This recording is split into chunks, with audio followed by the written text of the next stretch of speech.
Fala, meus amores, como é que vocês estão? Mais um episódio aqui dos Irmãos Dias Podcast. E hoje eu trouxe aqui uma pessoa que é uma das mais inteligentes do mercado, na minha opinião, se não a mais, tá, gente? Que fala... Tá chegando aí ainda. E é uma pessoa muito inteligente, vocês vão aprender muita coisa. A gente vai falar de bolsa, a gente vai falar do Banco Master, a gente vai falar tudo aqui, até de Bitcoin. Então fica aqui até o final, tá bom? E antes de começar o nosso episódio, pessoal, eu queria falar do nosso patrocinador, Investidor 10, que é um site muito completo para você que quer aprender mais sobre ações, indicadores fundamentalistas de forma prática, fundos imobiliários, ativos no exterior, né, André?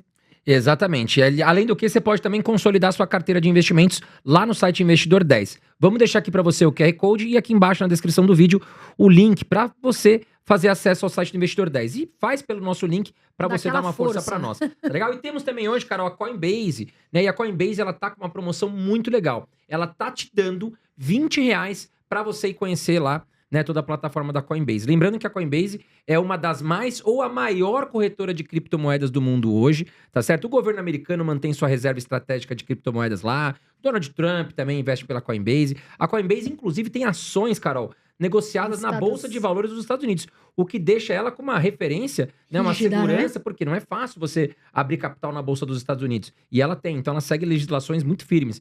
E a gente sabe que nesse segmento a gente precisa de segurança. Então a Coinbase é muito bacana. Para ganhar os R$20, você vai fazer o seguinte, tá? Vou deixar o QR Code aqui na tela para você, o link aqui embaixo, tem que ser por esse link ou por esse QR Code. Você vai abrir a tua conta, tá certo? E presta atenção, você vai abrir a conta, mandar os seus documentos e você vai comprar R$10 de qualquer criptomoeda. A gente até sugere que seja o Bitcoin, que a gente gosta muito, tá? E aí, após 48 horas, a Coinbase, ela deposita mais R$20 em Bitcoin pra você, tá bom? Aí você vai ficar com R$30 na conta. Ah, Carol, mas criptomoeda não é pra mim. Você pode fazer um Pix pra tua conta normal, vai tomar uma cerveja, vai fazer o que você quiser. Mas a gente mas a gente sempre fala, né? Vai investir, criatura. Bitcoin todo mês, que acredito que tem muito valor para você. Cuidado para não ser ganancioso e estude o mercado. Não faça nada por dicas, estude, tá certo? Vamos. Então nós trouxemos hoje aqui Felipe Miranda, ele que tá aí hoje junto com o BTG, CEO da Empíricos, né? Também muito conhecido no mercado financeiro, tá certo, Felipe? Bem-vindo mais uma vez aqui com a gente. Um super prazer, uma honra estar aqui, um privilégio trocar essa ideia. Sou fã de vocês há bastante tempo já, acompanho super o podcast e é uma alegria muito grande estar aqui. Sei que essa pessoa que a Carol anunciou aí deve estar chegando, não, né? Essa você pessoa mesmo. inteligente vai sentar aqui do lado, mas é um prazer muito grande estar aqui. Obrigado pelo convite. Felipe, estamos chegando no final do ano, final de 2025, né? E a galera quer entender qual foi o balanço, o que a gente, né? Daqui a pouquinho a gente vai fechar o lacinho, o ano vai fechar. Qual o balanço de 2025 na visão do Felipe, que está ali muito no dia a dia da economia, da Bolsa de Valores? O que a gente tem a tirar de bom e de ruim nesse ano? André, vou falar com a ótica dos mercados, assim, né, que até para deixar claro, assim, todo comentário que a gente fizer aqui de política, estou fazendo na ótica de preço dos ativos, né? A gente criou a Empíricos com esse objetivo de fazer as pessoas cuidarem do dinheiro delas melhor. Discussões ideológicas, político-partidárias a gente pode ter, é legítimo que a gente tem, mas na mesa de bar. Aqui é as consequências para o nosso dinheiro. Então, nessa esfera específica, né, que é do investimento em ativos de risco no Brasil, né, e foi um ano grandioso, né, muito melhor do que a maioria, pelo menos, imaginava ao final do ano passado. O Brasil passou por uma mini crise ali em dezembro, dominância fiscal, aquela discussão toda, o dólar vai para 6,30, um grande choque de Brasil, a atividade deu uma engripada, né? Então ninguém imaginava que fosse o dólar seria muito forte, né, com o Donald Trump, e conforme o ano foi transcorrendo, na verdade foi muito diferente dessa expectativa. A gente viu, na verdade, um questionamento muito grande desse excepcionalismo americano, né? Muita gente falando do fim do excepcionalismo americano, queda do Império Americano, qualquer coisa nessa direção, que eu acho um grande exagero. Mas o auge do excepcionalismo americano, isso eu acho legítimo, né? Então, o que aconteceu fundamentalmente nos mercados em nível mundial é que antes, se o investidor global ele tinha lá 75% do seu dinheiro em dólar, ele olha para essa reordenação global, tanto geopolítica, de um lado, essa preocupação com a trajetória da dívida americana, essa ideia que o juro vai ser mais baixo nos Estados Unidos, seja porque a economia se enfraquece, seja porque o presidente do Fed vai ser alguém mais próximo ao Trump, nessa perda de independência do Fed. Você junta esses fatores e fala assim, olha, eu tenho 75% do dólar Eu não acho que o dólar vai acabar, que vai ser substituído. Pô, mas em vez de eu ter 75, deixa eu dar uma diversificada. Então eu vou ter 65. Só que esse ajuste do 75 para o 65, que parece não tão grande para os Estados Unidos, tá mudando 10 pontos percentuais. Para os demais mercados, é uma avalanche de dinheiro, né? O Brasil é muito pequeno, relativamente. Então, se você pega uma beiradinha desse fluxo, que antes era um grande aspirador de pó na liquidez global de 2010 a 2024, é um ciclo em favor do dólar. Com toda essa incerteza gerada no plano geopolítico, fiscal americano e monetário americano, agora esse aspirador de pó ele vira uma mangueira no resto do mundo. Então os mercados emergentes como um todo vivem um enorme rally em 2025. E o Brasil pega carona nisso. Né? O Brasil pega carona nisso, o ouro pega carona nisso, o Bitcoin por um tempo pegou carona nisso, foi lá para $125 mil, depois corrigiu um pouquinho, natural dentro do que aconteceu também, mas você vê todo mundo bebendo um pouco dessa mangueira, em particular os mercados emergentes. Então o Brasil, Bovespa bateu pela primeira vez os 160 mil pontos, o dólar se apreciou dos 6,30 para os 5,25, ninguém imaginava que isso ia acontecer, uma alta vigorosa dos ativos brasileiros, porque ela não é muito diferente dos outros mercados emergentes. Se for na Polônia, aconteceu o Super Rally, na Coreia do Sul aconteceu um Super Rally, tem muita gente animada com o Egito, Líbano. Então é uma tendência em que a gente se insere, inclusive num meio de tabela. Né? O Brasil estaria pegando uma Copa Sul-Americana entre os mercados emergentes, talvez uma Libertadores, ali entre o 8º e o 12º lugar, não tem nada muito especial acontecendo com o Brasil, a gente se beneficiou desse fluxo. Exceção feita ao mês de novembro até agora, porque de novembro para cá, o Brasil começou a se destacar mais favoravelmente entre os emergentes. E foi o destaque de alta global em novembro. E acho aqui por duas grandes forças que estão mais vigorosas agora no fim do ano. Um que é o prognóstico de queda de taxa de juros. Né? Acho que quem melhor resumiu essa história foi o Luiz Gave, que é fundador da GaveCall, um dos grandes research do mundo, em que ele fala assim, olha, a gente está discutindo aqui se o Fed vai cortar mais 25 de dezembro ou não, e se vai cortar mais uma em 26, mas e a frase dele é "The juice is in Brazil", né? O suco mesmo está no Brasil. Lá vai ter um ciclo de 200, 300, até 400 pontos de corte de taxa de juro, é um elefante voando, e ninguém tem muito Brasil. Então, a partir de novembro, começa uma formação de posições particulares em Brasil. O Brasil começa a se destacar por conta desse prognóstico de queda de taxa de juro, que sempre faz muito preço nos nossos ativos, e essa série de distribuições de dividendos que começa a ser anunciadas também agora em dezembro, por conta do temor da reforma tributária. Então a gente viu Vale, Itaú, Itaúsa, VEG, São Carlos anunciando caminhões de dividendos extraordinários, e isso é uma notícia boa em si, e gera a expectativa de que parte desse dinheiro será reinvestido nas próprias ações.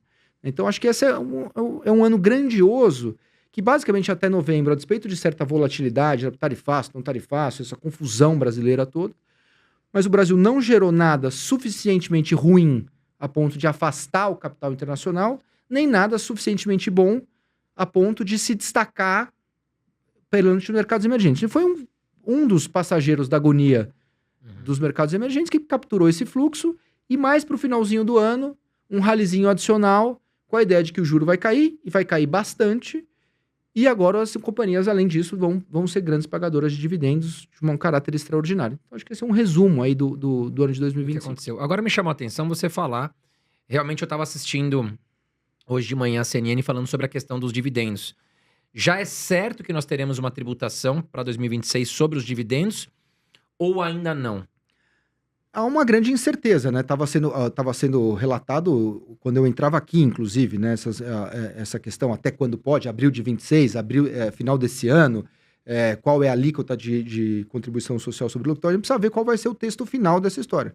Mas é uma expectativa muito grande de que haja uma mudança, sim. E outra questão, é justo a gente falar que o Lula, ele foi um cara moderado, não foi tão radical, digamos... Desde que ele começou o governo, em 2026 teremos eleições. Como é que você enxerga o governo Lula frente à nossa economia? Porque quando ele foi eleito, o pessoal falou, meu Deus do céu, agora vai acabar tudo. A gente vai ter assistencialismo para todo lado, a Bolsa de Valores vai despencar. É isso que a gente viu. Você começa a enxergar um Lula mais moderado? Não, eu assim, vou falar o impacto do Lula sobre os mercados, Uhum. que é o que me interessa, né? Se você for olhar a reação inicial, e aqui não tem juízo de valor. Vão olhar para a tela. A realidade, você pode até ignorar a realidade, mas a realidade tá nem aí para você. Então vamos olhar o número. Quando o Lula é eleito, a reação inicial ela é positiva, Uhum. porque a bolsa sobe na sequência da eleição do Lula. Sim, verdade. Inicialmente. Porque, e o Rogério Xavier da SPX, que mora em Londres, inclusive, falou assim, ó, não atirem no mensageiro. Uhum. A percepção, não estou dizendo que a percepção ela é certa, mas a percepção do gringo para o Lula é positiva. Porque o Lula fez o gringo ganhar dinheiro entre 2003 e 2007. Foi verdade. Então, ele tinha essa lembrança. E uma visão, principalmente na Europa, muito contrária ao Bolsonaro, que, nessa visão estereotipada, a Europa muito mais ISG do que os Estados Unidos, a ideia era que o Bolsonaro queimava a Amazônia. Então, a reação original, ela é boa ao Lula. E com a ideia de que ele fez um governo de frente ampla. Ele faz um governo com a Simone Tebet, com Alckmin de vice, e com partidos de centro. O PSD tá lá, União Brasil tá lá. Então, não vai ser um cara radical. Então, a primeira reação ela é positiva. Mas ela dura muito pouco. Então, se você... Eu evito essas palavras radical ou moderado, porque isso, elas partem de uma certa subjetividade de quem tá falando. Às vezes o radical para você não é o radical para mim. Uhum. Então, eu queria evitar esses termos, mas assim, a partir daí, ele começa a ter, na interpretação, quando ele assume na PEC da transição, ele já explode um pouco essa ponte. Quando ele volta daquela COP dizendo que não tá nem aí pro mercado, se o dólar subir não é problema dele, ele tá preocupado com responsabilidade social e não com responsabilidade fiscal, aí o mercado já começa a dar uma azedada. E com a PEC da transição.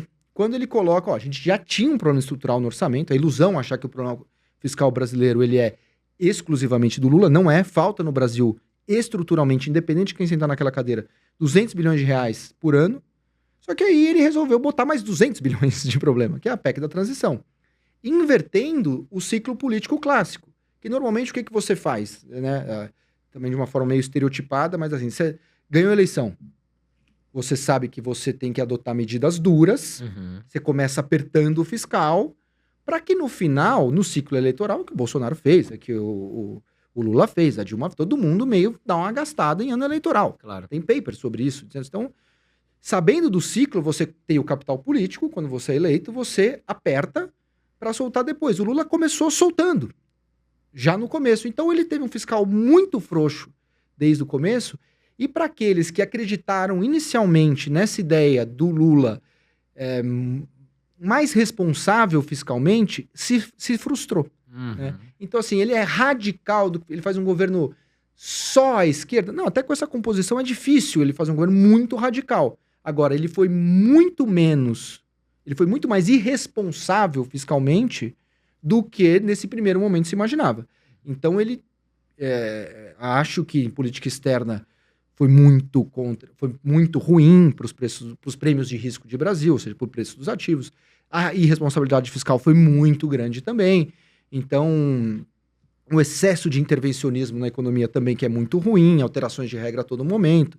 Então, eu acho que para quem comprou um Lula mais parecido com o Lula 1, que foi mais aí sim responsável, ortodoxo e tal, essa pessoa se frustrou.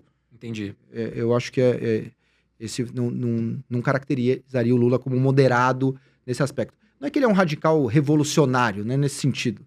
Nesse sentido, eu acho que ele é um moderado, que ele tem um certo respeito às instituições ali, às regras do jogo.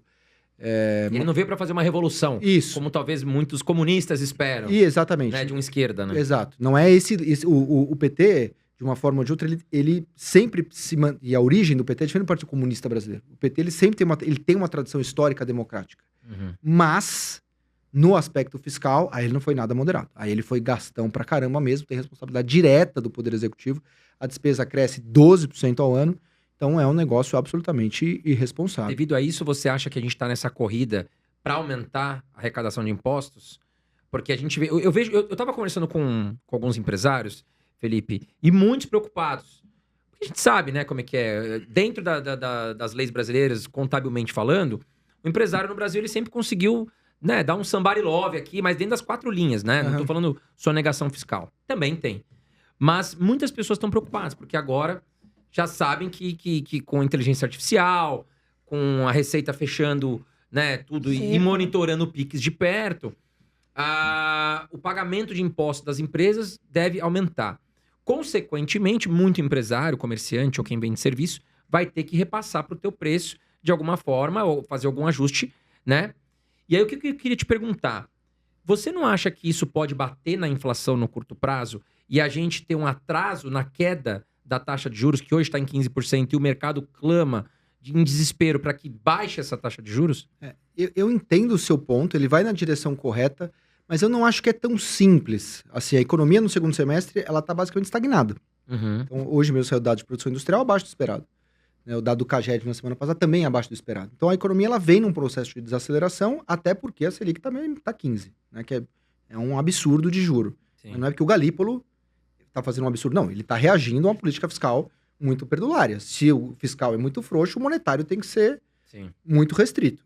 Não tem coordenação entre essas coisas. O juro a 15 é resultado, ele é sintoma, ele não é causa de nada. Então, dado isso, eu acho que o empresário que quiser... O que eu quero dizer com isso? O empresário que quiser...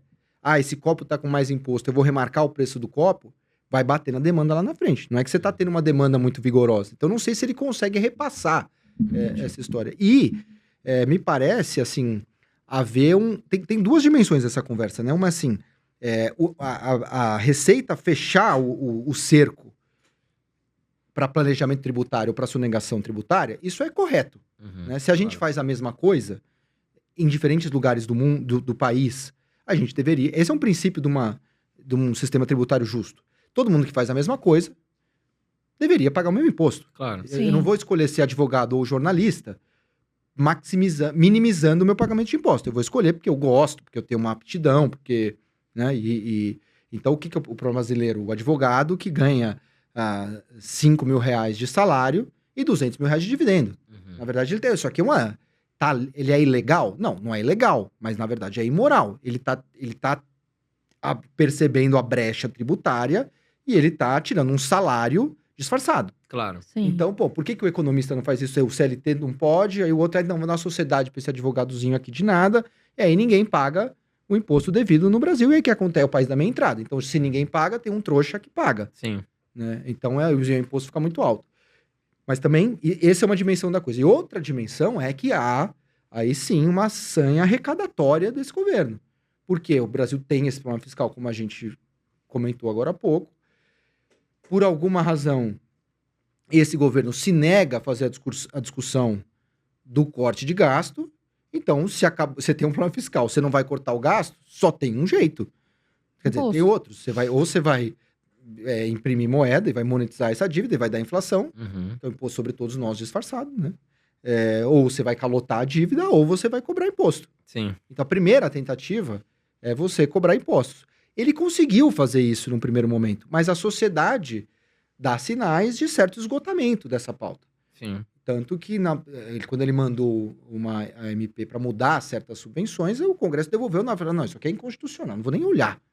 Então, a sociedade dá sinais de esgotamento. Os memes do ministro Haddad, muitos injustos até, acho que o Haddad é bem intencionado nessa história, mas assim, do taxade e tal, é a sociedade reagindo, né? Aquilo ganhou uma popularidade enorme porque as pessoas se identificavam com aquilo, não era à toa, né? Então, eu acho que são duas dimensões. Fechar as brechas tributárias e tentar fazer com que... se você tem esse imposto, não adianta você querer escapar dessa história. Isso aqui é correto. Né? Uma isonomia tributária. Tanto que o Paulo Guedes também tentou fazer. Sim. Né? Agora, outra coisa é assim, eu não vou ajustar no gasto. Se eu não vou ajustar no gasto e o gasto cresce muito rápido, a receita tem que crescer muito rápido. Exato. O PIB não está crescendo muito, então você vai ter que levar a alíquota. Só que a gente já paga muito imposto para a média dos mercados emergentes. E aí não é essa agenda, né? Não é essa agenda. Os Estados Unidos, por exemplo, caminha para uma agenda de desburocratização, de redução de impostos. Vai ficar mais competitivo ainda. E a gente aumentar imposto fica menos competitivo. Exato. Porque fica mais caro fazer o copo. Ou você vai repassar o preço e você vai dar a inflação, ou você vai ficar com uma margem menor. Não consegue remarcar o preço e absorve você o imposto maior e sua margem Sim. cai. Né? E aí você vai fechar emprego, você vai investir menos, e é ruim para o país também. Então, eu acho que a agenda é ruim, porque tira a produtividade brasileira num país que já é a maior alíquota entre os mercados emergentes relevantes. E a gente comentou até aqui ontem, e eu sempre comento, né? Se você, por exemplo, tem lugares que pagam impostos e pagam, mas vale a pena, Uhum. né? Porque a gente vê lá a saúde, enfim, a educação e todos os pontos funcionarem bem. Uhum. Então a população paga o imposto, mas ela sabe que vale a pena. Agora o Brasil, a gente paga o imposto e a gente não vê para onde está indo muitas vezes, né? Então isso confunde, e é um dos motivos que eu acho. Não só esse, mas eu acho que é um dos motivos que tem muita empresa saindo do Brasil. Né? A gente vê o caso recente da Lupo, enfim, de outras empresas. Agora, para 2026, a gente tem o Lula, que eu acredito que venha, né? Tem gente que fala que vem, não vem, eu acho que vem. E a direita não me parece tão clara para quem que vem de eleições. O que você acha? Você acha que a gente tem uma direita que pode vir, né? Quem pode vir, não sei. E como é que fica a expectativa do mercado com o Lula ou com a direita vindo talvez? Deixa eu dar um passo para trás, que acho que você tocou num ponto muito interessante, né? A gente fez o Fernando Henrique fez a gente acreditar um pouco, né, que a social-democracia brasileira pudesse funcionar um exemplo de um país social-democrata do norte europeu, né? Uma Suécia, Dinamarca, Noruega, que aí você paga muito imposto, e o Estado faz uma enorme rede de proteção social. Sim. E a Finlândia ganha sucessivamente a melhor educação do mundo, ninguém passa fome em Copenhague, a saúde funciona, né? A desigualdade social é muito menor. A gente meio foi por um caminho que parecia funcionar. E a sociedade, e aqui eu acho que tem um erro de diagnóstico de quem ganhou a última eleição. E aqui vou explicar o que eu quero dizer com isso, né? Que a urna eletrônica, não é essa a minha argumentação, não.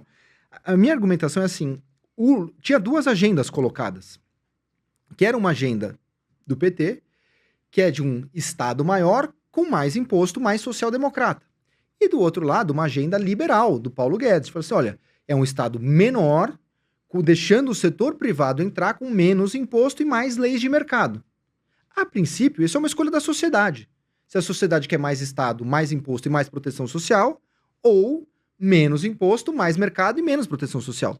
A princípio não tem nada de... é uma preferência individual. Então você tinha essas duas agendas. Só que não era só isso, não era só nessas coisas que a população estava votando.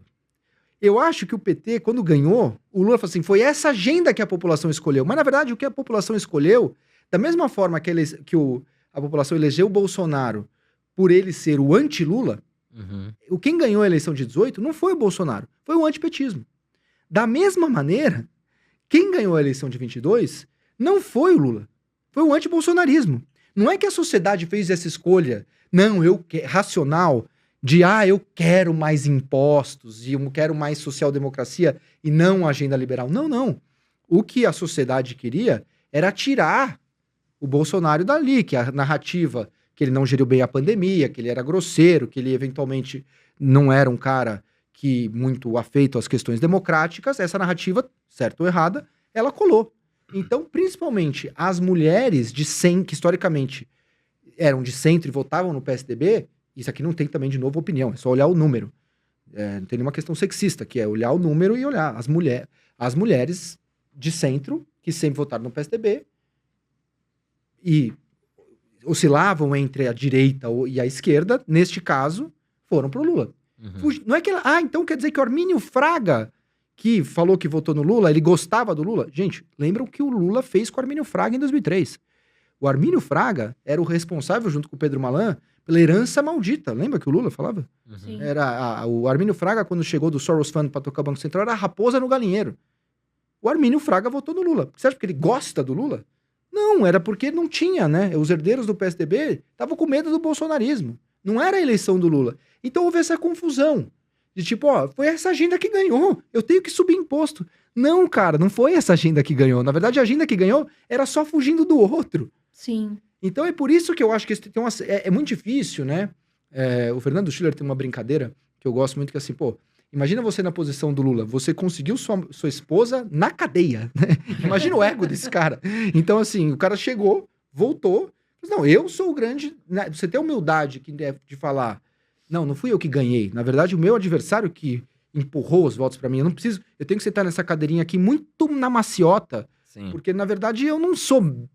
Não é que o povo realmente ganhei com 60% dos votos, diferente de 2002, quando realmente o povo veio por uma mudança, a esperança, Brasília tomada, né, aquela coisa inflamada. Não, aqui, cara, era só porque a alternativa era péssima, que a turma foi com você, não foi nada além disso, né?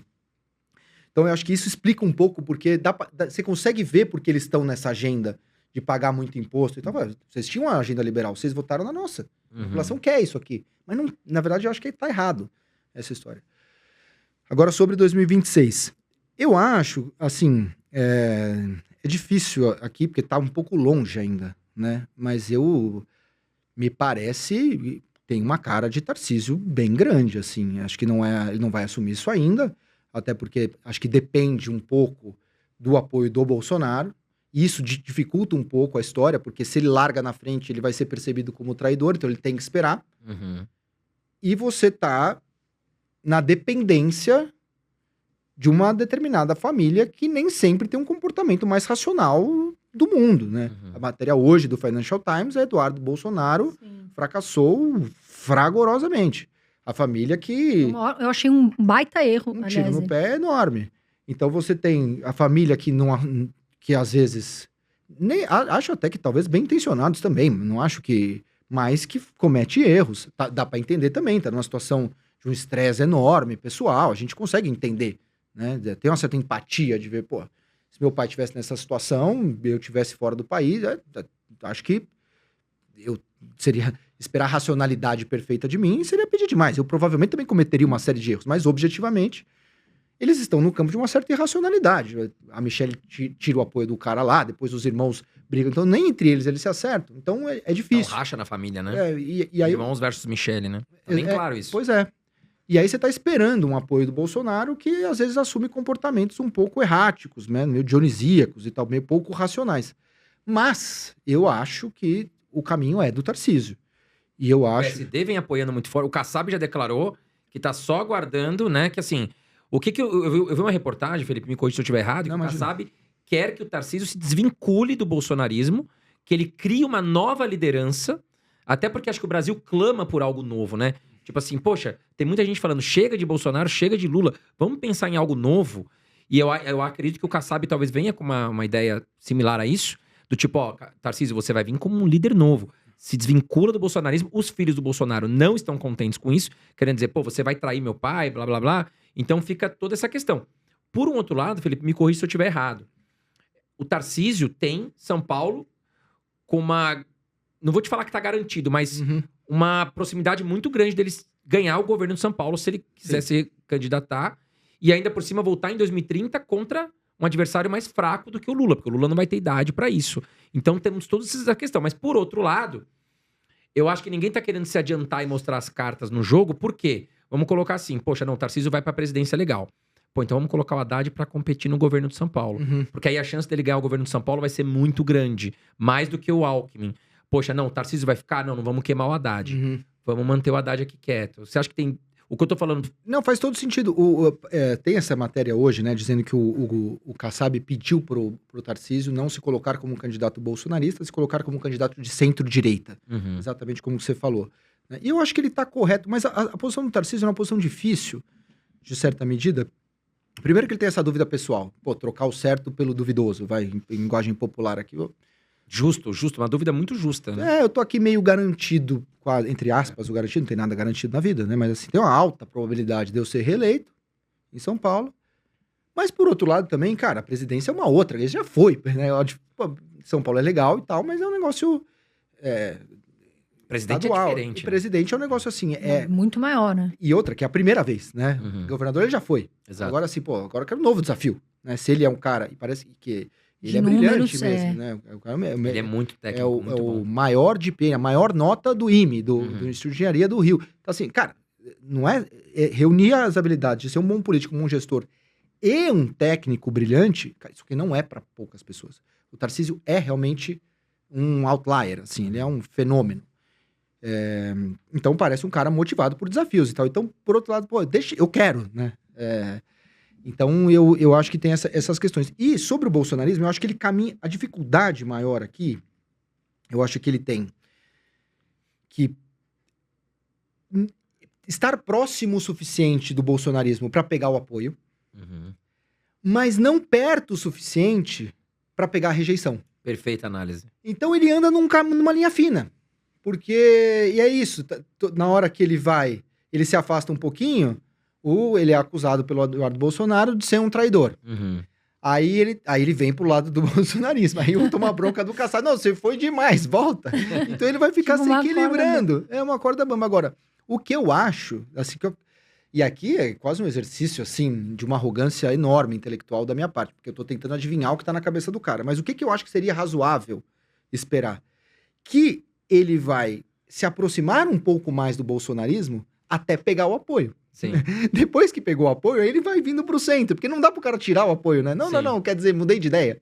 Não, agora vou com você aqui, Tarcísio, né? Um indulto por um apoio, todo mundo sai feliz nessa história aqui, e aí ele vem mais ao centro depois, e pega pega o apoio e vai se afastando da rejeição, até porque, por mais que o Eduardo fique nessa narrativa muito belicosa e tal, mesmo que ele não apoie tanto, se o Tarcísio... Aí a dificuldade vira o Tarcísio passar para o segundo turno.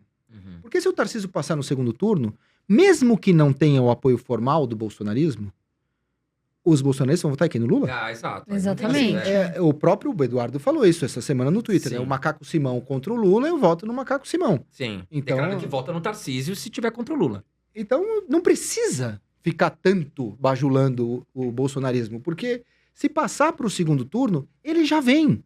É igual essa história em São Paulo. O Marçal tentou fazer aquela brincadeirinha de chamar o Boulos para uma discussão, uma live, né? Alguma coisa assim, para ver se dava uma provocada no Ricardo. Mas não tem jeito. O cara que votou no Marçal no primeiro turno não vai votar no Boulos no segundo. Exato. Essa transferência de votos, ela depende um pouquinho de uma associação, uma proximidade ideológica, uma proximidade programática. Não é porque assim, eu gosto do André, se o André me mandar pular da janela, eu vou falar, não é assim.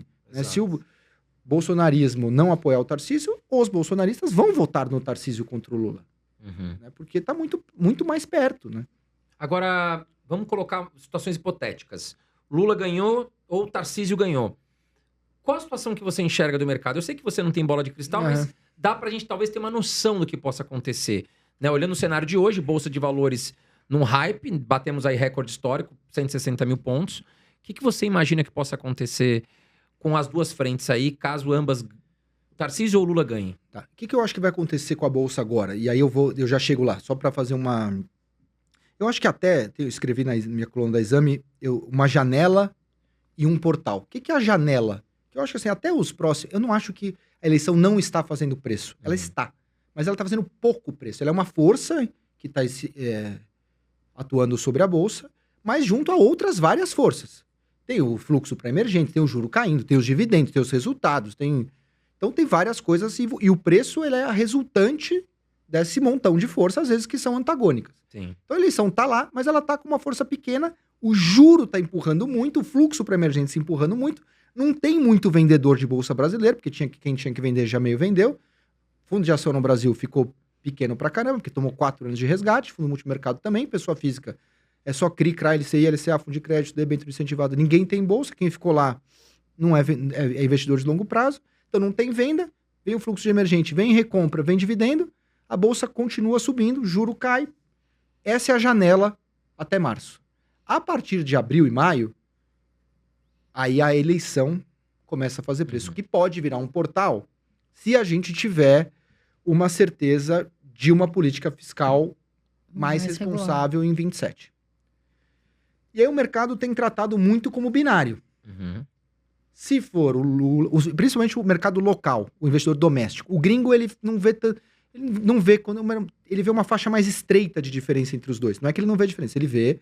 Não vai ser, o Tarcísio também não vai levar o Brasil para ser a Noruega e também o Lula não vai levar o Brasil para Venezuela. O local ele tá quase lá. Eu tô vendo um negócio um pouco trinário. E assim, o negócio de ser binário é trinário, nem sei se existe essa palavra, né? Mas vocês entenderam o que eu quis dizer. Sim. Que um é essa, se houver a mudança, tá claro. é política fiscal austera, é privatização, é responsabilidade fiscal, vamos liberar com a regulação boa minerais críticos, terras raras, vamos dar energia para data center, vamos colocar o Brasil na cadeia de suprimento global, pô, vamos furar urânio, vamos melhorar a regulação, vamos parar de intervir tanto. Aí é porrada atômica. Se for à direita, bolsa dos 200 mil pontos, mais. 200 mil pontos, assim, rápido. Uhum. Mas o Lula... E aí tem o que é interessante, assim, dado que a gente não sabe o que vai acontecer, né? Se a gente soubesse, tá fácil. Mas então vamos assumir que a gente não sabe e é por isso que eu tô bem otimista. Então, quanto que é a chance de ser a centro-direita? Pô, teve hoje a Atlas Bloomberg, a diferença do Lula pro Tarcísio caiu de 8 para 2 em um mês.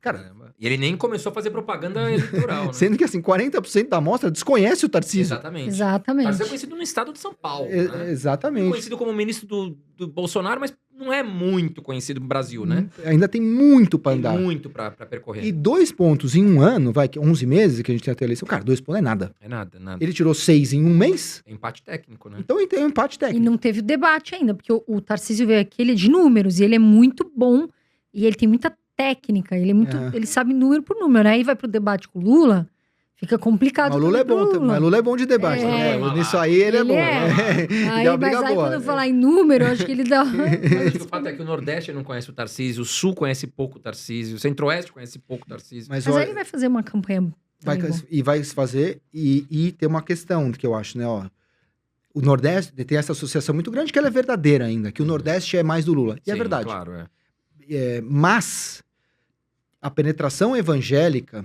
no Nordeste, isso muda um pouquinho a dinâmica. O evangélico também não tem juízo de valor aqui, é simplesmente estatístico, cruzar os dados.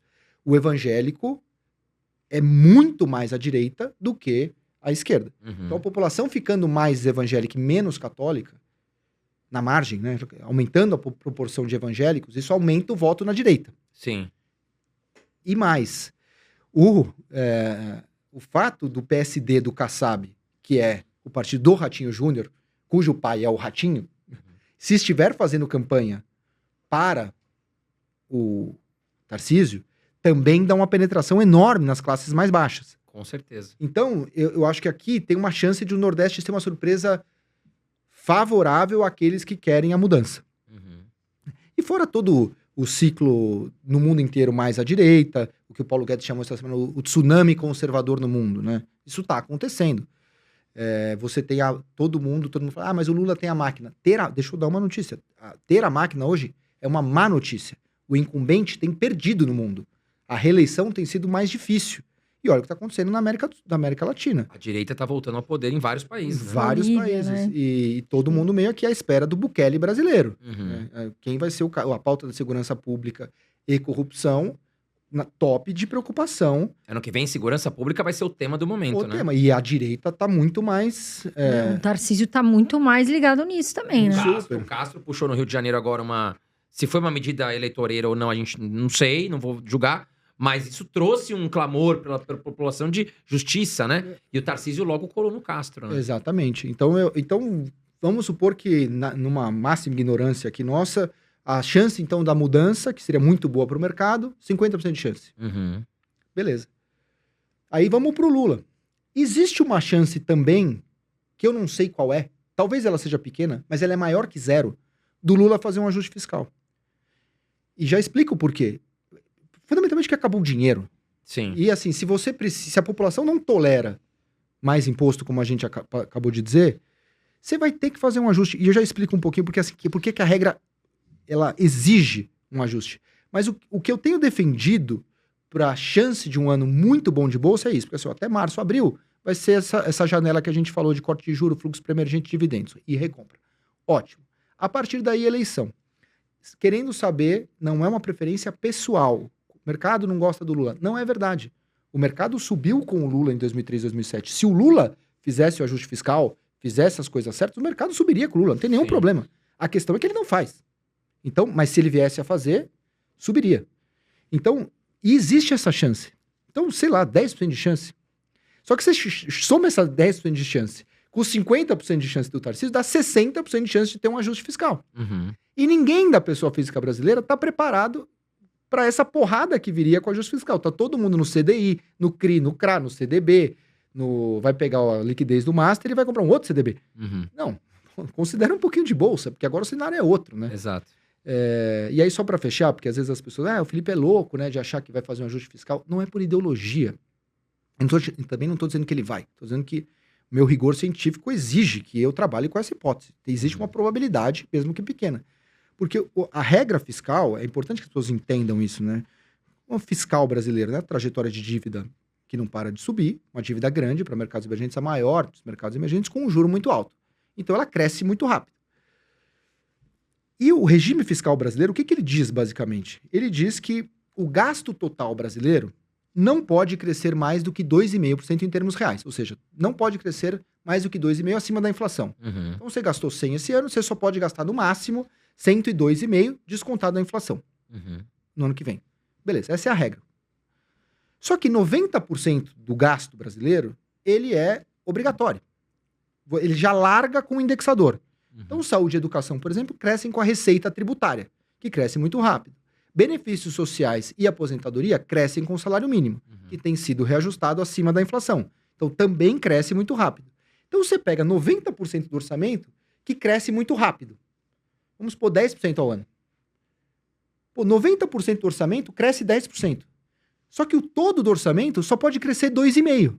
Caramba, o que sobrou, que é esses 10% das despesas discricionárias, que é basicamente o custeio do governo, o investimento do governo, dado que os 90% crescem muito rápido e o todo só pode crescer 2,5%, esse restinho ele vai sendo esmagado.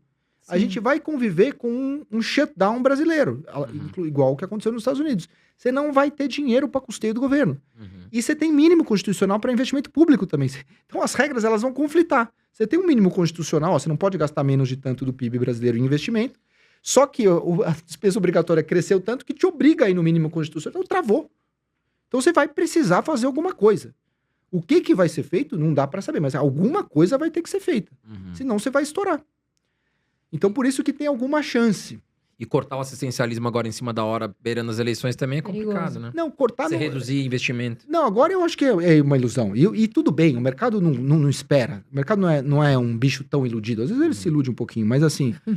Não é, para iludir tem que ter tem que ser crível a ilusão, né? Essa é uma que não é crível, né? Ele sabe que não vai cortar agora, mas tudo bem, ele aguenta um ano. O problema é a trajetória. O problema da dívida, assim, não é que vai ajustar ano que vem. Todo mundo sabe que não vai, mas você quer um plano de voo. Sim. Ó, daqui 5 anos ajusta. Beleza, comprei.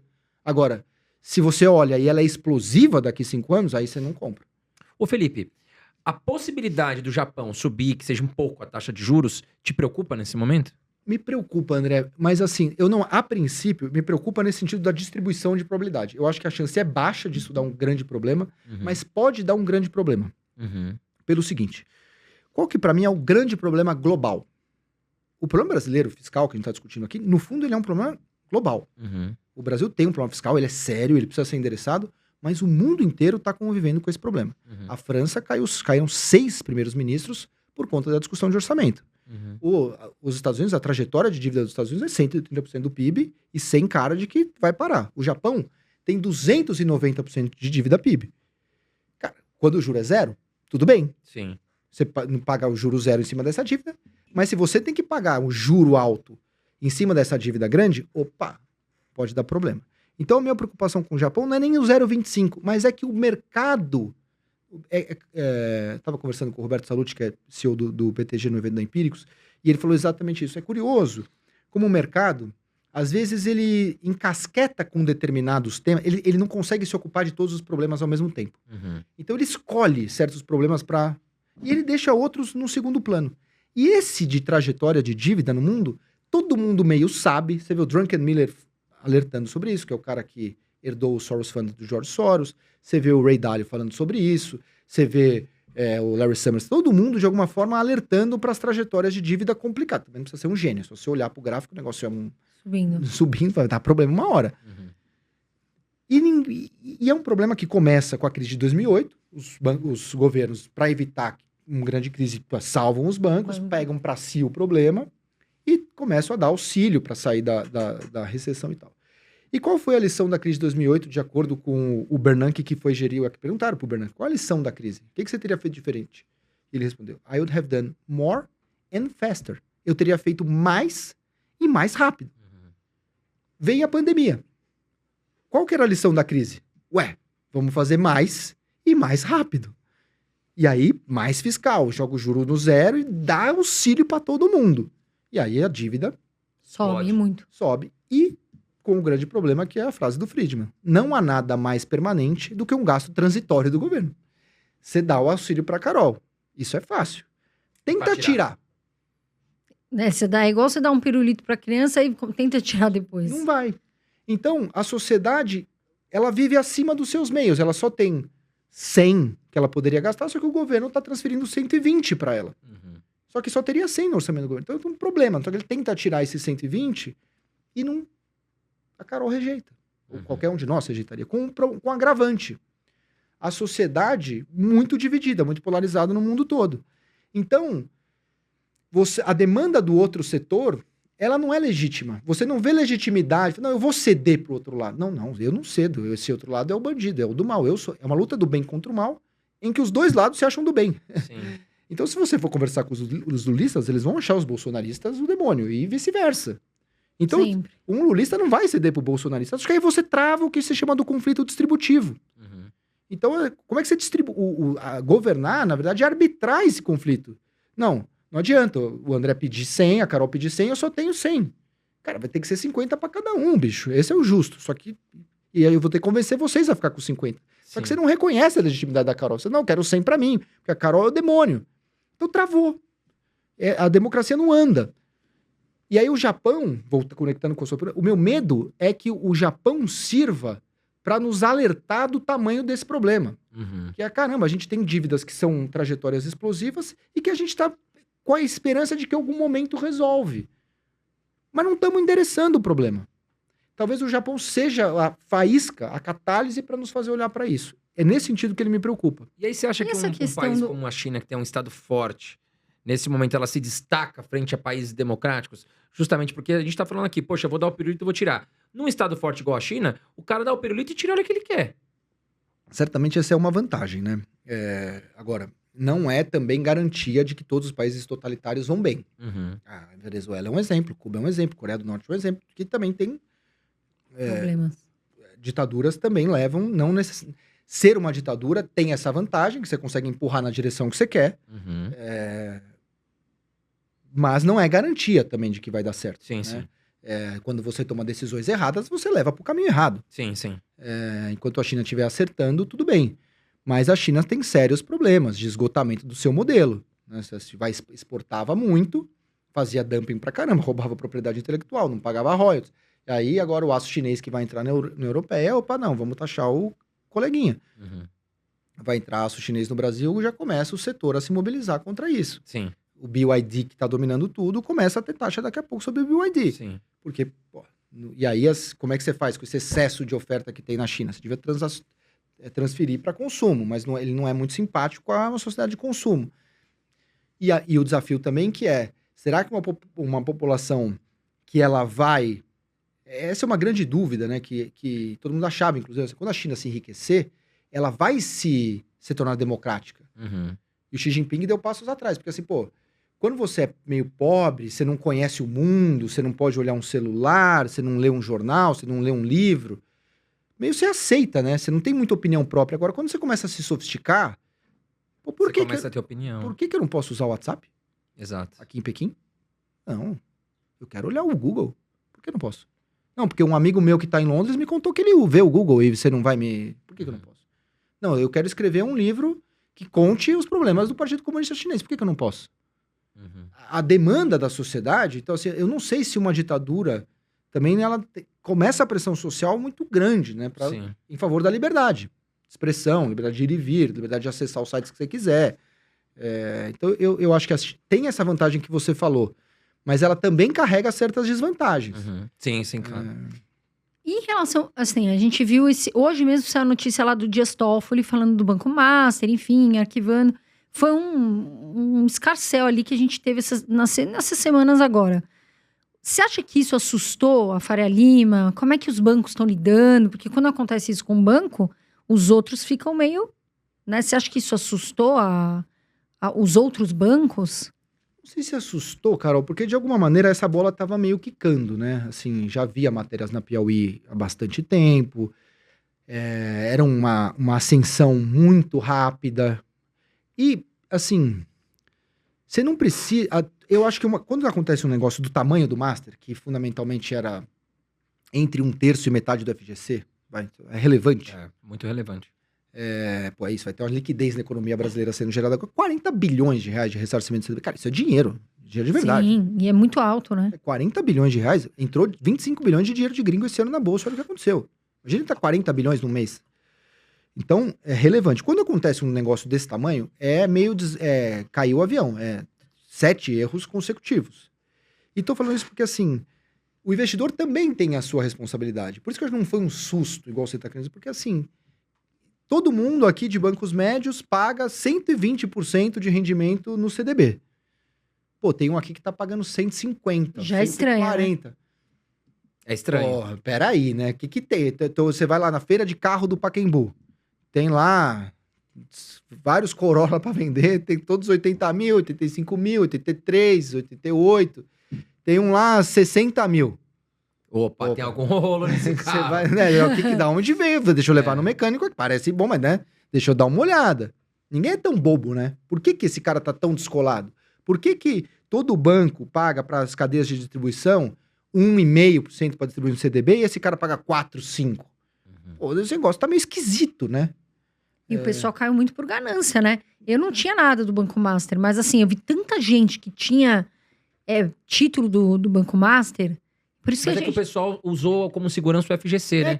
Não, até 250 mil, exato. beleza. Esse era o outro erro. Aí teve um erro de regulatório, regulatório de supervisão da CVM, porque deixou isso correr muito tempo. E aqui eu não estou responsabilizando o quadro técnico da CVM, porque a CVM está muito sucateada, muito depreciada, assim, são servidores públicos que fazem o melhor trabalho que eles podem, só que infelizmente eles podem pouco. Porque por esse ano teve, acho que 40 vagas abertas para servidores públicos da CVM, mas vinha há cerca de 15 anos sem recompor o quadro. Só que quando a gente começou a Empíricos há 15 anos, tinha 500 mil pessoas na Bolsa. Hoje tem 7 milhões. Multiplicou por 14 vezes, teve cripto, teve CRA, teve Fiagro, né? debênture, o mercado se sofisticou tremendamente e aquele exército de Branca Leone ali da CVM tendo que lidar com tudo isso, mais redes sociais, mais... Caramba, os caras não conseguem. Não dá conta. Você ter uma regulação forte com um regulador fraco não existe. Não é culpa das pessoas, mas a CVM não dava conta. Né? Então mas teve um erro então, de fiscalização e teve um erro de formatação também do FGC. Porque o FGC, o que é para ser? Para ser o nosso seguro, né? Uma rede protetora, e não para ser um instrumento de marketing. Olha, não, compra aqui o meu CDB, como você muito bem falou. Assim, mas qualquer coisa, não, né? porque assim, eu sei que você deve estar achando meio arriscado esse 140, não, mas compra, porque na pior você tem um FGC. Então, assim, na verdade, ficou arbitragem, porque era o risco zero, porque para quem estava abaixo de 250 mil era risco zero, porque era risco sistema financeiro nacional, era risco FGC, com uma rentabilidade enorme. O que acontece quando você tem uma rentabilidade enorme com risco zero? O cara brilha o olho, né? Todo mundo migrou e comprou. Exato. Então porque tava o desalinhamento enorme. E as plataformas, em especial a XP, quem mais distribuiu essa história, largamente, tocou o pau, porque não é ela que vai mais capitalizar o FGC. Né? São os grandes bancos. Então você tinha esse desalinhamento enorme que quem participou com a oferta, com a distribuição de CDBs, eu acho que a XP foi 75%, ou 70%, desculpa, não sei o número exato, mas assim, por mais da metade, vai para ser justo aqui pelo menos, mais da metade da distribuição é da XP, só que quem vai capitalizar o FGC agora somos nós, correntistas dos bancos, que vão pagar uma taxinha a mais para recapitalizar, e não é na proporção que a XP... Então tem uma má formatação.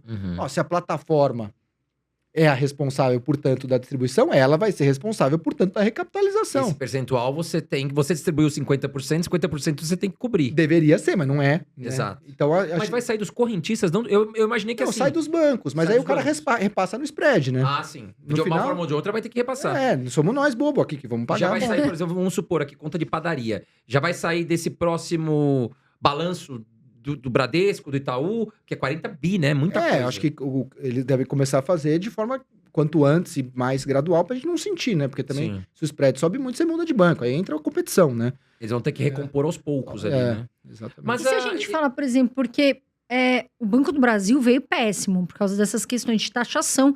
E aí eu não sei, acho que influencia muito. Agora, o café e o ovo caíram muito o preço, assim, expressivamente. Você acha que o Banco do Brasil, porque todo mundo discute, compra, vem, né, fica no meio. Você acha que o Banco do Brasil agora, por exemplo, ele vai vir melhor, é uma oportunidade, ele vai conseguir dar aquele respiro por causa dessa questão do agro? Não sinto confiança ainda, Carol. Acho que assim, começou com o segundo tri muito ruim. Essa surpresa no agro todo, muito recuperação judicial, mudança contábil, vamos ter que provisionar mais e tal. Mas foi uma coisa que a gente já vimos o fundo. O terceiro tri não vai ser bom, mas já vai ser melhor que o segundo. Aí veio pior do que o segundo. Não é só que foi ruim ainda. Porque assim, foi muito ruim, aí você falou, o terceiro vai ser ruim, mas melhorando. Não, foi ruim, piorando. Aí, onde é o chão dessa história? E aí ele revisou o guidance pela primeira vez do segundo pro terceiro tri, e agora revisou de novo. Então, assim, você vê que o cara nem ele tá conseguindo ver onde é o fundo. Então, pode ser que melhore? Tudo pode, né? Agora, eu não sinto confiança para, dada essa incerteza, comprar isso aí a 0,3 vezes valor patrimonial, 0,4 vezes valor patrimonial. Nesse nível, eu não tenho confiança, não. O Felipe, voltando na questão do Banco Master, eu lembro que o BTG chegou a querer comprar o BO ali, né, do Master por R$1. Uhum. Passou 2 semanas, eu acho, ou menos que isso, o BRB veio oferecendo bilhões de reais, né? Uhum. Você acha que foi essa operação que chamou a atenção da Polícia Federal, da Receita, enfim, do Banco Central, sobre, opa, peraí, tem coisa errada acontecendo aqui? Eu acho que já vinha de mais tempo. E suspeito, não tenho informação, porque assim, já vinha, né? Isso já vinha sendo falado há algum tempo, o próprio caso da Embipar, a ação sobe loucamente, depois, à luz do dia ali, o que aconteceu, as matérias na Piauí, uma ascensão muito meteórica, né? Pô, tem muita gente boa aí no mercado financeiro, né? Vem chega um cara do além, faz esse negócio de sucesso todo mundo olha meio... Né? Acho que já vinha um pouco, mas certamente a questão do BRB ali foi, né? De certa forma, alertou o mercado. Quando tem um... É quase o batom na cueca, né? Sim. Quando tem uma coisa muito estranha, que parece muito estranha, a chance é que ela é estranha mesmo, né?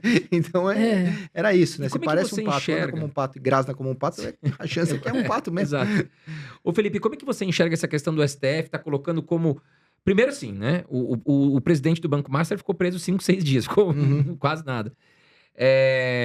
E como é que você enxerga a questão do STF? Tá colocando como sigilo as informações. Ou seja, não vão vazar informações para o público ou para a imprensa de toda a investigação que está sendo feita com o Master. Você vê isso como positivo, de certa forma, proteger os dados sigilosos para manter a investigação segura ou, digamos, para você proteger poderosos que podem estar dentro do sistema político que estavam envolvido nisso? Eu não tenho conhecimento do processo para opinar sobre isso. Assim, eu acho que leviano, a gente tinha que conhecer o que está lá e, por definição, se está em sigilo, a gente não conhece, né? Então, eu não queria acusar, assim, sem saber. Agora, me incomoda muito, assim, você vê a defesa do Vorcaro, e não é o primeiro caso. Estou dizendo assim, hoje o sonho de todo acusado, todo indiciado é ir pro Supremo, né?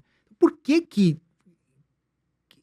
essa percepção de que o Supremo é menos punitivo? O que há no Supremo brasileiro de que todo acusado, ou indiciado, ou investigado quer ser tratado pelo Supremo e não por um juiz de vara comum? Tem Esquisito, né? Qual o benefício que você está querendo buscar? Por quê? Lá, né? A justiça não deveria ser... Igual para todos? Por que um juiz é mais criterioso que o outro? E todo mundo não... E às vezes, claro, somos humanos, né? Você pode ser, às vezes, mais rigoroso um dia, no outro você é menos, porque, né, você se sensibilizou, um dia você estava bem-humorado, sem querer você... Agora, sempre em favor do Supremo, todo mundo corre para lá. O que acontece que todo mundo quer ir pro Supremo? Por quê?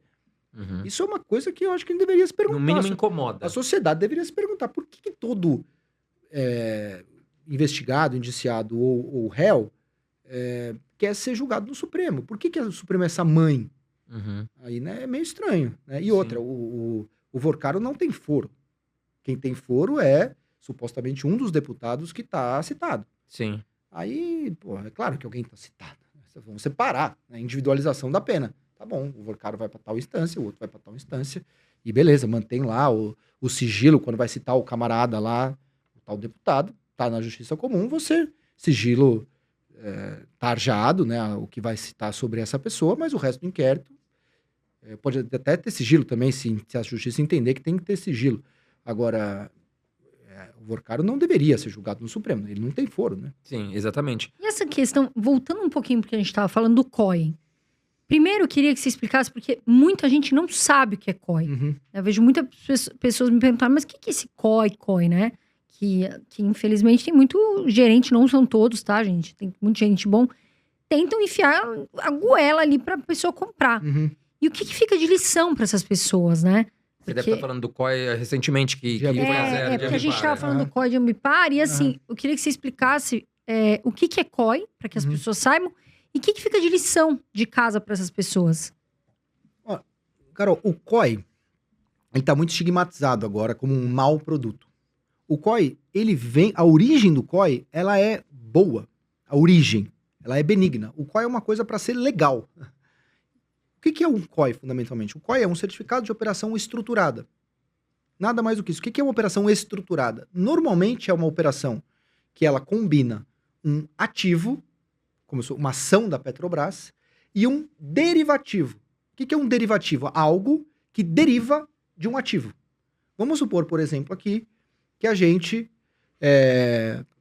a gente acha que se o Tarcísio ganhar, o Banco do Brasil vai subir muito. Um racional legítimo, né? Vai melhorar a governança das estatais, vai botar algum técnico lá, vai enxugar um pouquinho o custo, então o Banco do Brasil vai subir com o Tarcísio.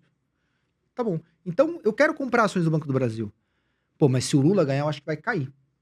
Então eu quero surfar a alta do Banco do Brasil, mas eu não quero surfar a baixa. O COI te permite fazer isso. O que é um COI mais simples?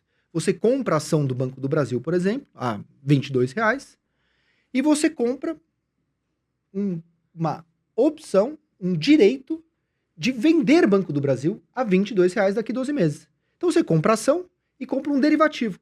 Uma opção que deriva da ação, você compra a opção de vender a ação do Banco do Brasil a R$22. Então se a ação for a 30, o que acontece? Você vai exercer o seu direito de vender a 22 se foi a 30? Não, você não vai querer vender a 22 o que tá 30.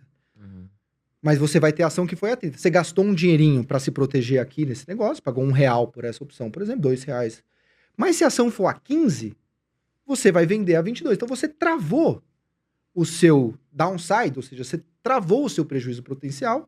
Se a ação cair, você vai vender ela a 22. E se ela subir, você surfa a alta. E obviamente você vai ter pago um pouquinho de dinheiro aqui por esse seguro que você comprou. Né? Então o COI é um certificado de uma operação como essa. Ele te permite comprar upsides, comprar altas e se proteger da baixa. Pô, não é isso que a gente queria. Né? Eu quero surfar alta e quero não sofrer da baixa. É o melhor dos mundos. Então, a princípio, ele é uma coisa legal. Qual é o problema? Que as pessoas não sabem direito o que está embutido isso aqui, aí bota taxa para tudo que é lado. Aí a opção que deveria ser vendida a R$1, o cara te vende ali dentro a 2. Aí já foi um dinheirinho aqui. Aí a taxa de estruturação do COI é 2%. Aí a taxa de distribuição do COI é mais X%. Então, tem COI que é distribuído que o cara cobra 2% ao ano, o COI tem 5 anos e é cobrado tudo na cabeça. Então, o gerente ou agente autônomo, ele vende um negócio e ele ganha 10% na cabeça. Boletando o COI, né? No dia. Se ele vende 1 milhão, ele ganha R$100 mil. Nossa, é muito. É muito dinheiro. Então o problema não é o produto em si. O produto em si, que está condenado agora, infelizmente, ele originalmente ele é uma boa ideia. Mas ele embute uma falta de transparência, poucas pessoas conhecem de fato o que está ali dentro, e muitas vezes, não é sempre, como você muito bem falou, mas muitas vezes, uma série de taxas que são excessivas. Esse que é o problema, né? E às vezes, no caso de Ambipar, é ainda pior, porque tinha uma estrutura de crédito ali, que as pessoas não... O capital protegido, ele existia, desde que Ambipar não quebrasse. Sim. Mas né, deu ruim, né? Então... Veio a zero, Felipe? Não veio a zero ainda, né? Mas o COI foi marcado a zero, né? A 5% do valor de face, né? Então, fundamentalmente, Quem o cara... tava ali... E o problema maior é isso, né? O cara te vendeu um negócio de capital protegido, mas era, de fato, a estrutura, que assim, se o preço do papel oscilasse, você tinha a proteção, mas não se a empresa quebrasse. Então, faltou essa dupla proteção. Faltou essa transparência, né? Sim. O cara comprou um negócio achando que era de baixo risco e foi a zero. Nossa, imagina o susto da pessoa. Isso é muito ruim. Uhum. Porque uma coisa é você... Beleza, você compra ação do Banco do Brasil numa pegada assim, eu não tenho nada de bolsa, mas eu sei que se o Tarcísio ganhar vai subir, então eu vou comprar um pouquinho. E se o Lula ganhar, vai cair. Eu sei, mas tudo bem, porque eu tenho um pouco de dólar, aí o meu dólar sobe, eu meio compenso. Isso faz parte do jogo. Agora, não, Carol, compra isso aqui porque tem capital protegido, tem baixo risco. Aí você acorda amanhã foi a zero. Nossa, nem imagino. Aí A pessoa é ruim. nem dorme. O Felipe, citando a questão do dólar, né? A gente viu o dólar sair aí da casa de R$6, 6 e cacetada, 6,50 acho que chegou, né? Final de 2024. E agora nós estamos trabalhando com ele na casa ali de R$5,30, né? 5,30, 5,35. Por que o dólar caiu no Brasil? Queria que você explicasse esse movimento. E como você enxerga o dólar para 2026? O dólar é sempre horrível, né? Que é o cemitério das reputações dos economistas, né? Porque nunca dá pra acertar, né? Que a reputação já é baixa. Ele ainda consegue... Eu brinco que tem a piada que os economistas são a profissão criada para fazer os meteorologistas passarem menos vergonha. Ao que eu adicionei que é uma sacanagem com os meteorologistas. Mas então o dólar não dá muito para saber para onde vai, né? É sempre muito difícil e tal. Mas assim, o que aconteceu... Tem esse trend de dólar fraco no mundo. Não é muito diferente do que aconteceu com a moeda sul-coreana, do que aconteceu com a moeda polonesa, como aconteceu aqui com o peso chileno, com o colombiano. O pessoal está saindo um pouco do dólar. De novo, não é que o dólar acabou. É só que assim, se você vai ter 65% do dólar, você ainda vai ter muito da sua carteira. Só que você tinha 75%. Só que esse ajuste, você tem que vender dólar e comprar outra coisa. Exato. E aí você gera pressão nessa outra coisa. Então é isso, o real ficando mais forte contra o dólar, porque o dólar está ficando fraco. E além disso, principalmente a partir de novembro, que o Brasil começa a andar um pouquinho mais na frente do que os outros, porque o que a gente chama do carry, né? O carrego do juro brasileiro é muito alto. Muito alto. 15% de juros. O Brasil é uma confusão danada, é uma bagunça há 525 anos, mas você é muito bem pago para estar aqui. Você não arruma 15% de taxa de juro nominal ou 11% de juro real, que você não teve nem na era Dilma. Na Dilma você teve 9,5% de juro real. Você está com 11%, se a inflação vai ser 4%, o juro está 15%, você tem 11% de juro real. Não tem em nenhum lugar do mundo 11% de juro real. E o país, né, não vai explodir, não tem dívida em dólar, é um país grande, né? O Congresso está lá impedindo grandes loucuras, tem um tecido empresarial forte, um tecido intelectual importante, não deixa explodir muito essa história aqui, né? Então, 11% de juro real... É atrativo pro cara vir de fora. O Fed cortou recentemente, vai cortar de novo em dezembro, então o juro lá fora tá caindo, aqui tá parado, então o juro real, o diferencial de juro que já era nababesco, tá ficando maior ainda. Então vem dinheiro, né? Então acho que são essas duas coisas, o dólar fraco no mundo, mas esse diferencial de juro brasileiro muito grande. E o Bitcoin, Felipe? O que está acontecendo? Não sei se você está muito ali à frente de estudos do Bitcoin. Não, a gente sempre olha, gosta, a gente foi meio, não somos assim os early adopters, né, de 2009, assim, mas a gente no Brasil, a gente recomenda isso desde 2015, né, então a gente pegou essa história mais Quanto estava o Bitcoin em 2015? Acho que era $3 mil que a gente comprou. $3 mil? Puta merda. Hoje está $90 mil. Então andou super bem, mas com um tiroteio enorme, né, então primeiro, essa correção, hoje inclusive estava se recuperando bem, né, acho que voltou, sim. Tava voltando. Ele tá indo de 91 para 80, 85, 90, cai para 88, volta para 90. Que é um patamar alto, historicamente. Sim, ainda, sim, né? sim. Então, acho que é meio normal, André, o que está acontecendo, assim, uma certa correção, porque no pós-Trump ali, muita gente foi atraída para esse ecossistema também, meio achando que também que agora vão fazer a vida. Né? Então, é uma demanda meio enorme, assim, um fluxo que está tendo uma certa correção. Teve uma questão técnica de liquidez, de provisão de liquidez do Fed, que travou um pouquinho a liquidez de curto prazo, e o cripto é muito sensível a isso, e aí catalisou uma certa correção, aí os sistemáticos, né, que esses perseguidores de tendência, o negócio está caindo, ele entra vendendo mais, quando está subindo ele entra comprando mais, esses fundos quantitativos que exacerbam movimentações de curto prazo, então deu uma corrigida. Agora, eu acho que é natural pro que acontece com ele, acho que o Fed vai tendência a aumentar a liquidez agora para frente, com queda de taxa de juro, mais gastos fiscais mundo afora no ano que vem, a liquidez global aumenta, e também essa saída do dólar, ela não se dá só em favor dos mercados emergentes, ela se dá em favor também das moedas não fiduciárias. Então, você sai do dólar, aí essas alternativas são ruins, né? Então, você olha para a Europa, não cresce, você tem um banco central, orçamentos diferentes, produtividades diferentes. Então, o euro também não vai substituir o dólar perfeitamente. Então, você tira do dólar, põe um pouquinho no euro, mas não vai substituir. Vamos olhar o iene. 290% de dívida. Caramba, não quero estar nessa moeda muito, não. Tem um pouquinho, aumenta um pouquinho no iene, mas não muito. O yuan, não dá nem conversibilidade. Pra você comprar o yuan é um parto. Paga taxa, burocracia pra caramba, pra sair taxa de novo. Também não quero estar nessa moeda aqui, Então, não sobra muita coisa. Então, você espalha nas moedas emergentes, espalha um pouco pro ouro, $4.300 por onça esse ano, e espalha um pouquinho no cripto também. Então, eu acho que essa é uma tendência que o Bitcoin deveria surfar, de liquidez melhor, queda de taxa de juros no mundo, saída do dólar e uma regulação cada vez mais favorável em favor do cripto, com novos players. Ontem mesmo foi a Vanguard, né, colocando os ETFs na plataforma. Então, uma demanda do investidor institucional cada vez maior. Então, eu sou bastante otimista com cripto. Agora, não quer dizer que segunda não possa estar 10% para baixo. Esse negócio é muito volátil. A gente sempre fala isso aqui. Quantos por cento você recomenda, ou que a Empíricos recomenda, ou o BTG recomenda um investidor ter em carteira? A gente tem recomendado agora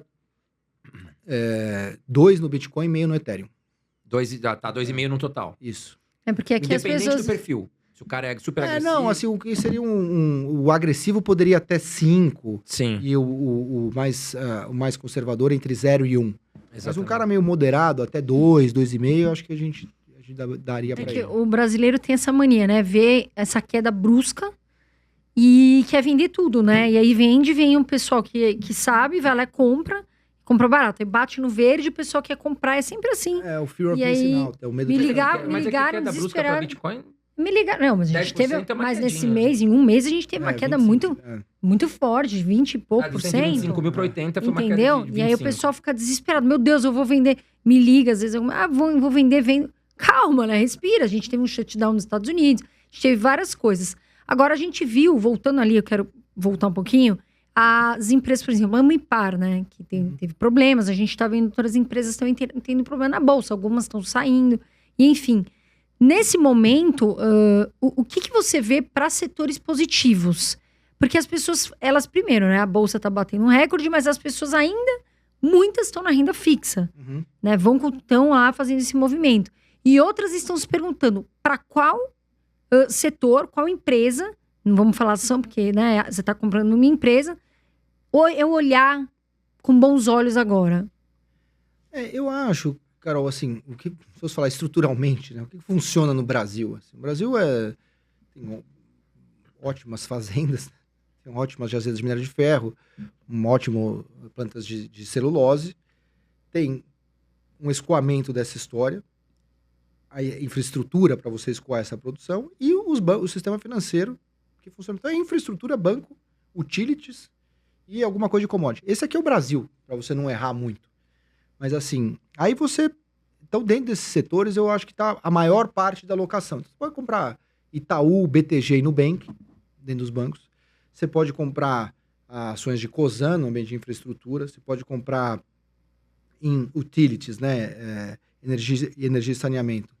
a gente gosta de Equatorial, Eneva, Eletrobras, que agora chama Axia. Então aqui você forma um pouco de os generais brasileiros, assim, Localiza, a gente gosta bastante também, que acho que é um dos grandes beneficiados de corte de taxa de juros. Né?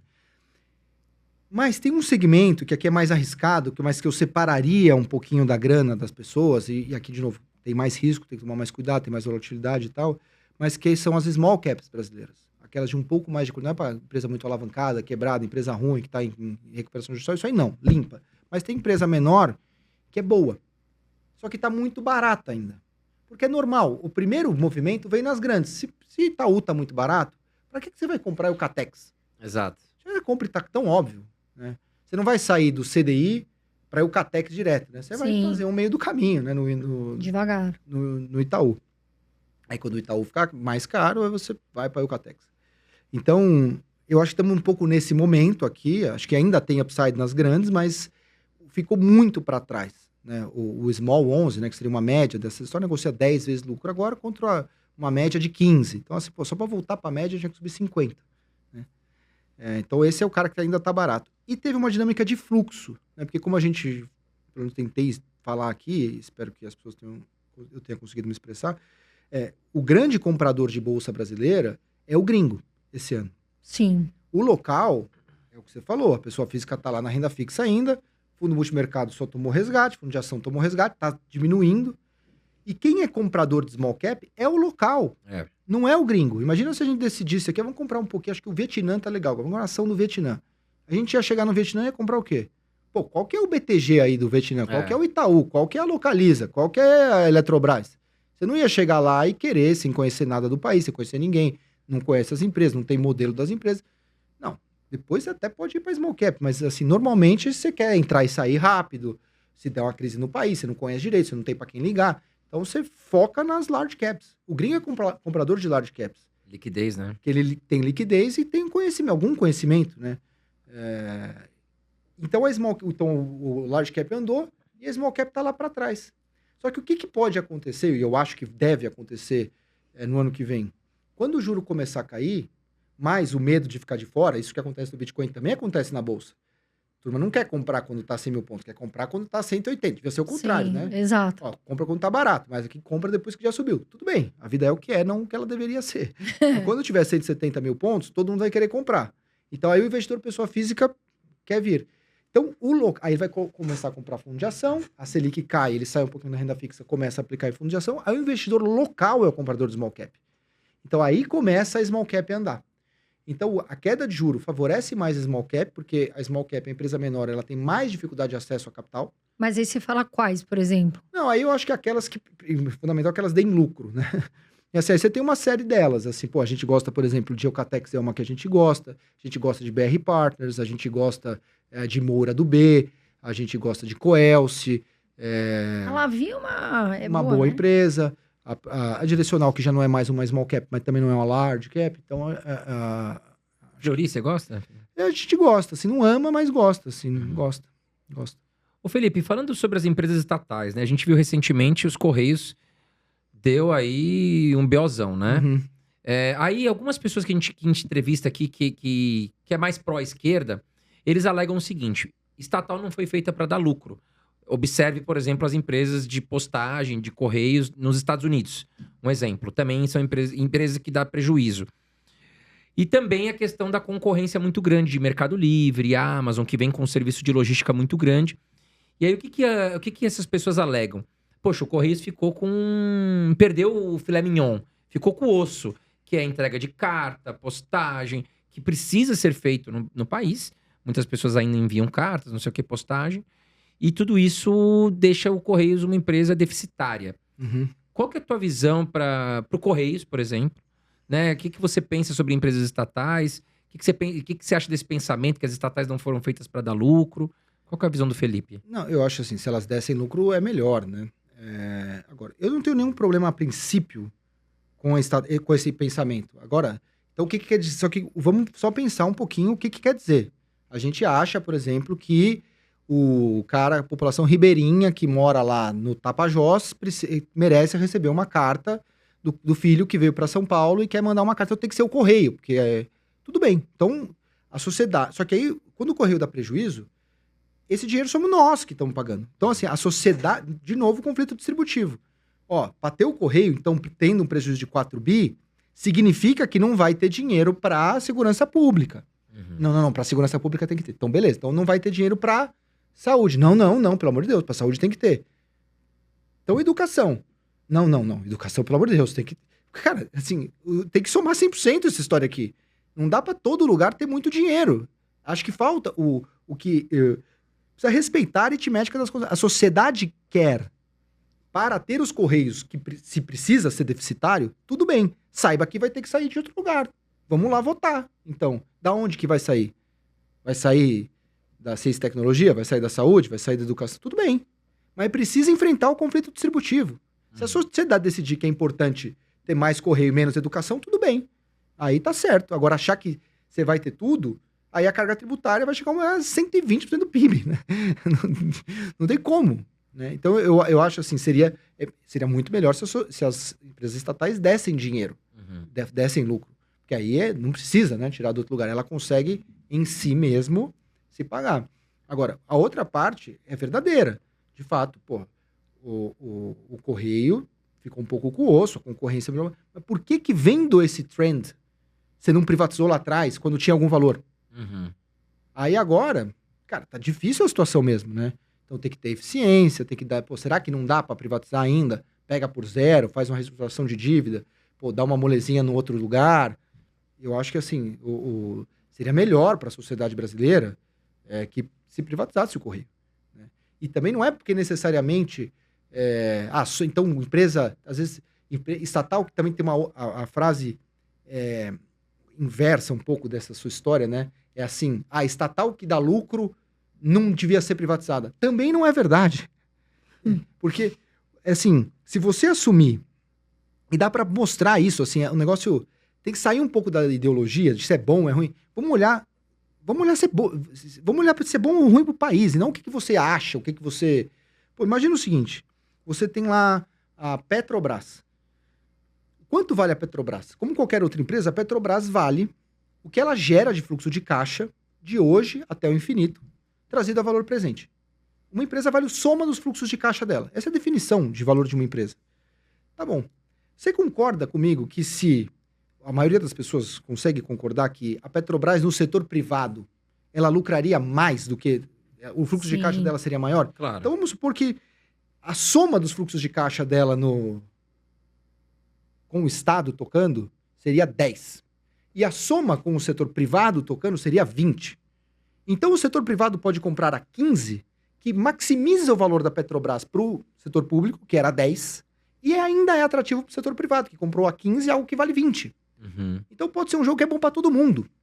Certo. Aí vem assim, não, mas eu quero que a Amazon, se comprar ela vai parar de entregar pro camaradinha lá do Tapajós. Não, bota lá no contrato de privatização que ela tem que continuar. Você pode colocar, Amazon, você vai ter que continuar entregando a cartinha lá do seu João pro seu Manuel, que tá no Tapajós. Tá? Você não pode interromper esse... Tudo bem, só que aí ao invés de pagar 20, essa operação vai ser deficitária. Aí eu vou te pagar 19, tá? Tudo bem, dá para fazer conta, né? Sim. Você quer que... Aí, de novo, a sociedade, você quer maximizar o preço da privatização, você não põe exigência nenhuma. Não, você quer certas exigências, tudo bem, você vai ter que pegar um preço menor. Claro. Então eu acho que a discussão, ela precisava ser um pouco mais técnica em cima dessa privatizar ou não privatizar, sabe? Ô, Felipe, a Eletrobras mudou de nome por qual motivo? Eu acho que é a história do sair um pouco do estatal, né? Eu Tá. acho que é uma... Se desvincular um pouco do... eu acho que sim. Cara, vamos falar dos nossos parceiros de hoje? Vamos lá, pessoal. Investidor 10, a gente falou aqui pra vocês. Pessoal, não é porque a gente tá falando aqui, a gente fala a verdade no nosso podcast, a gente usa o que realmente a gente sabe que é bom. Você que tem dificuldade, às vezes, poxa, eu não sei estudar ação, eu tenho dificuldade de ver um fundo imobiliário, saber como que é um fundo imobiliário, o que tem ali que é importante, você saber fatos relevantes, enfim, ativos no exterior que a gente sabe que vocês estão começando e devem investir, a gente vai deixar aqui embaixo o link do Investidor 10, dá aquela força, entra por esse link, é gratuito. E, pessoal, também é gratuito, tá? Então dá pra você estudar, viu, criatura? De graça, vem aqui embaixo, vem no link, tem o QR Code na tela também. para que você possa acessar o Investidor 10, né? E também temos hoje a Coinbase, né? Ela que tá com uma promoção muito legal, tá te dando R$20 para você ir conhecer a plataforma deles, né? Já falei no começo aqui do nosso podcast, a Coinbase tá dando R$20 para quem ir lá conhecer, abrir conta, na verdade, fazer este passo a passo, tá? Você vai fazer o seguinte, bom, primeiro, né? A Coinbase é uma das maiores, se não a maior corretora de criptomoedas do mundo, tá bom? Então a gente falou de Bitcoin aqui, a gente também falou de outras moedas, sempre estamos falando de outras moedas aqui, você vai encontrar lá na Coinbase, tá? É uma corretora segura, eu não vou ser mentiroso aqui, eu falo para vocês sempre, a forma mais segura de guardar o seu Bitcoin, as suas criptomoedas, é na sua wallet, é guardar com você sim, tá? Mas tem aquela questão que você não pode perder as palavras-chave, tá bom? Dito isso, tá? É interessante que você tenha não uma só exchange, mas 3, 4, talvez, aí dependendo do valor que você tem em patrimônio em cripto, que você tenha mais. Eu, por exemplo, tenho 4. Tenho conta em 4 exchanges, tá? Tenho na Coinbase, tem outras grandes também, porque daí eu diluo meu risco, né? Se um dia vier a quebrar, ou se algum hacker invadir a empresa, tudo mais, né? Você tem que estar bem posicionado aí, tá certo? Bom, dito isso, como é que você vai ganhar os seus R$20? Você vai abrir tua conta por esse QR Code que tá aqui na tela, ou o link que tá aqui embaixo, tá certo? Você vai mandar os seus documentos, porque é uma questão de segurança, tá certo? Vai validar a sua abertura de conta. Você vai comprar R$10 de qualquer criptomoeda. É muito fácil, parece até o sisteminha do Nubank lá, você vai ver, é muito simples, tá? Depois de 48 horas vai cair mais R$20 em Bitcoin pra você. Você vai ter lá quase R$30, descontado algumas taxinhas. E aí, meu amigo, você faz o que você quiser. Quer fazer um Pix pra tua conta? Você faz, pega o teu prêmio e vai ser feliz. Ou continue reinvestindo aí em Bitcoin, que é uma moeda que a gente, né, gosta bastante. Tem outras moedas, milhares de moedas lá, mas a gente gosta muito do Bitcoin. Felipe, você que já é pai, né? Quantos filhos você tem, Felipe? 3. Tem 3 filhos, né? É uma dúvida que a gente tem aqui, que as pessoas perguntam pra gente, poxa, André, nasceu meu filho tá pequeno. Como educar um filho hoje em relação ao dinheiro? Como é que você trata isso dentro da sua casa, Felipe? Tem alguma regrinha, alguma coisa? Ah, deve ter, André, mas assim, eu não sou... Assim, Barato não é. Não, é difícil, né? Educar é muito difícil, né? Eu acho que o Freud dizia, né, que educar, analisar, terapêutico e governar é impossível. Tudo que você sabe é que você vai errar. Sim. Loucamente, né? Mas eu acho que primeiro tentar manter um canal de diálogo aberto. Uhum. Acho que isso aqui é o fundamental, tá perto, tentar mostrar o valor do dinheiro, não é porque você tem, às vezes você não tem, né? Mas quando você tem, aí não tô querendo dizer que isso é um problema maior, porque não ter dinheiro é um super problema, mas quando no quesito educar, especificamente, às vezes é mais difícil quando você tem, porque assim, cara, eu posso te dar, mas eu não devo te dar. E para criança, às vezes é difícil entender um pouco isso, né? Então, o conceito de limite nessa história, assim, e eu, principalmente com o meu mais velho, assim, né, mas desde muito novo, assim, dos 18 anos, eu começava a introduzir certos conceitos de economia com ele, com oferta e demanda, de uma perspectiva intuitiva, né?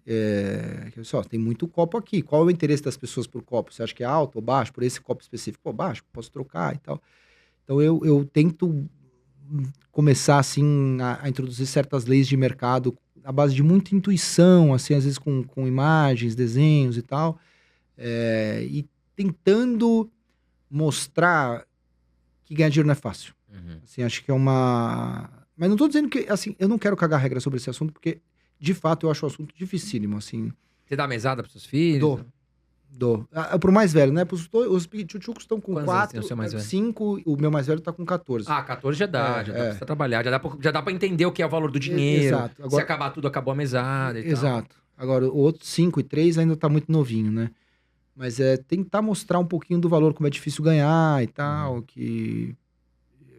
E eu acho que é um assunto importante pra gente falar, sabe, Não, é Felipe? muito importante, Porque eu hoje acho muito difícil, cara. difícil. Esse é um negócio que me pega muito, o que é essa dificuldade, porque não tem manual, né? Exato.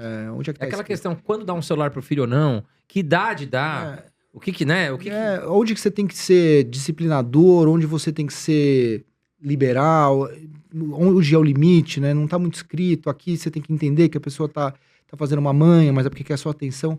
A ser pai, e eu não sei se eu consigo, mas eu tento exercer isso com seriedade, responsabilidade e dedicação. Eu acho dificílimo. Difícil. Prever o dólar eu acho mais fácil. Aliás, você que tá nos assistindo aí, primeiramente já dá o seu like pra ajudar aqui o canal. Ajuda, viu, Tá criatura? gostando aqui do conteúdo, aperta o botãozinho de curtir e já comenta aqui embaixo. Como é que você faz aí pra educar seu filho, né? Você dá mesada, não dá? Como é que você trabalha na sua casa? Comenta aqui embaixo que pode virar um debate bem interessante, né, Carol? Exatamente. E foi o que o Felipe falou: cada pai é uma sentença, cada mãe é uma sentença. E a gente quer, na verdade, só que os filhos saibam dar valor ao dinheiro, né? Porque Exato. a gente vê, Agora, minha infelizmente... última pergunta pro Felipe. O que você achou aí da final da Libertadores? Ah, não. Eu achei ruim que o Flamengo ganhou, mas excelente que o Palmeiras perdeu. Aí vai dar briga na O mesa, Abel hein? Ferreira deve estar doido. Porque assim, eu sou São Paulino, né, cara? E o último jogo do Palmeiras e São Paulo foi uma vergonha que Foi. passaram a mão no São Paulo. Cara, teve lance de expulsão, pênalti.